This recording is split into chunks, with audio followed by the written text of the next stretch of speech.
you need to be working with people who click with you, and word of mouth is great. But as you said, you suffered with word of mouth when you sort of first had Majors accounts, because everybody was coming wanting all kinds of things. Yeah, exactly. Whereas now we are very specific on who we work with, and that's a direct result of the marketing that we've put out there. Letting people know what interests us and who we want to work with, rather than just take on anybody.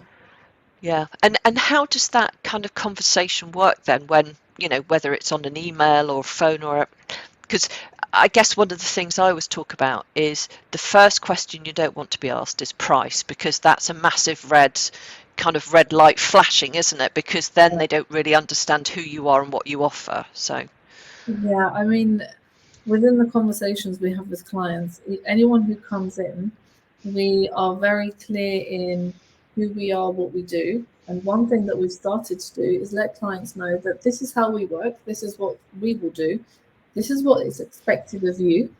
If you don't meet this and you're not able to work with us in this way, we will assess it over a 3-month period. If we see that actually we're not doing what we both agreed, which is not helping each other, then we're better off parting ways here and you find somebody else. Just that mindset and that change, and then is making people think, well, why would they turn away business?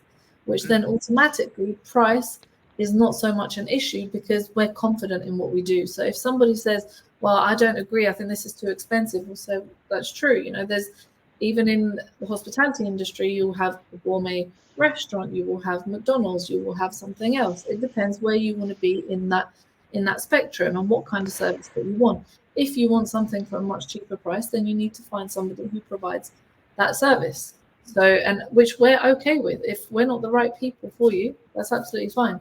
But more often than not, when you say this to people, they are actually on board with it. I think it's creating that analogy with something else that they can resonate with.